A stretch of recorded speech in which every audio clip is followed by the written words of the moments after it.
When I was a kid, my teacher, mom and dad, they all used to say, "You can be anything you want in life." And sure, that sounded great to a little boy, but at the same time, I felt like it wasn't really true. There was something dishonest about that idea. You can be anything you want. Then, years later, when I watched Pixar's Ratatouille as an adult, I heard a version of that message again, but this time I could finally believe it. It felt true. Ratatouille premiered in 2007, and after Pixar's massive successes with Toy Story 1 and 2, The Incredibles, Monsters, Inc. and Cars, I honestly thought it was set up to disappoint. I mean, come on. A rat that cooks food? I was skeptic.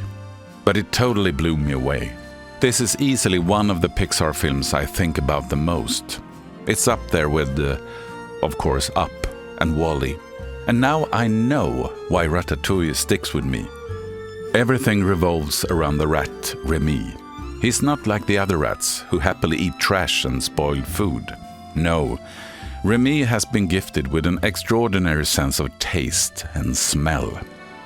One day, he sneaks into a house where a TV is on. And on that TV is Chef Gusteau, hosting his own cooking show, saying, "Anyone can cook." That line makes a huge impression on Remy. He wants to use his gift. He wants to be creative. He wants to create, to combine flavors.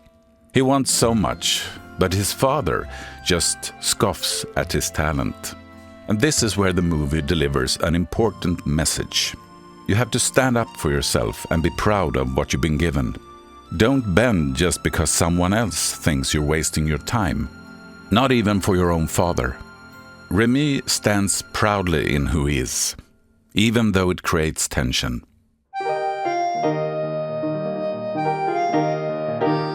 At this point, it's not all clear how any of this will lead to Remy actually getting access to a kitchen. But through a series of events, he eventually ends up in Paris. Ooh la la, the capital of fine dining. And of course, this is where Gusteau's restaurant is located. Gusteau now follows Remy like a kind of conscience in his head.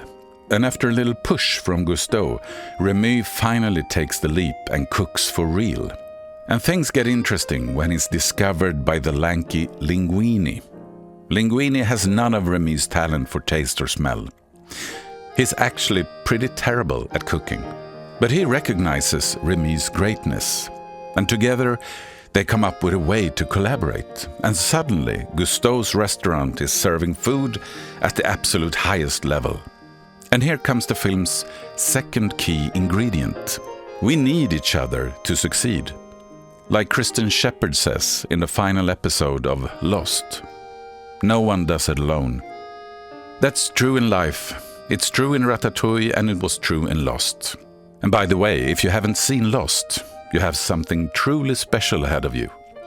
Well, back to Pixar's animated film about the rat Remy, who becomes an invisible success in Paris. Something that completely shocks food critic Anton Ego. He had absolutely destroyed Gusteau's restaurant in his reviews. And now it's popular again. Of course, he has to return and find out what's going on. Linguini and Remy are terrified. Anton Ego's pen is a merciless sword. But they do their very best, and they serve him ratatouille. The humble French vegetable dish, usually just a side. That's what's placed in front of Ego. And this is where the movie becomes truly magical. Ego examines the dish professionally. He takes notes, then he lifts his fork for a taste. And that's where he stops being professional. The taste sends him straight back to childhood, to his mother's homemade ratatouille.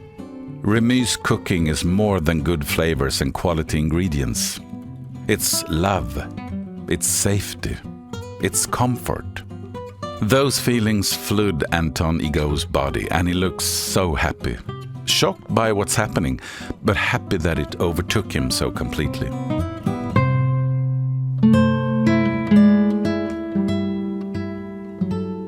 And visually, the film shows this so beautifully.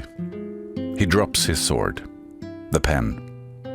Remy disarms him. And here's another crucial message in the film. You cannot truly reach another person by appealing only to their intellect or logic. The only way to really reach someone is through emotion. Make them laugh. Make them feel loved, seen. That's when the real connection happens, and only then can something more grow from it. Without the right feeling, it's almost impossible. Anton Ego has felt something again, and he wants to thank the chef. At first, he can't quite believe that a rat could have created this masterpiece, but soon it becomes crystal clear. It's all Remy.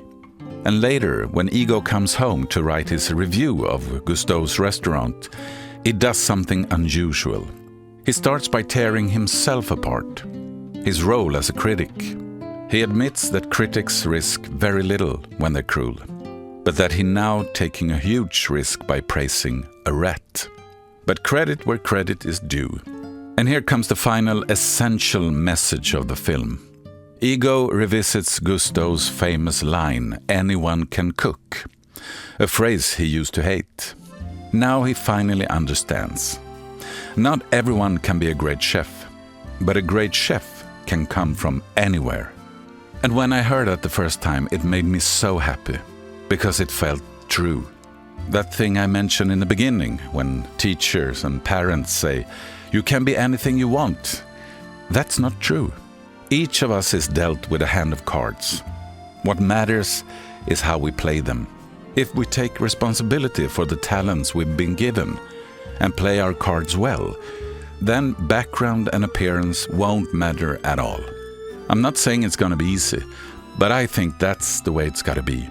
Because then you and I can really surprise the world. Maybe not quite as much as Remy does in Ratatouille, but almost. Thank you for watching all the way to the end. Please feel free to like and subscribe.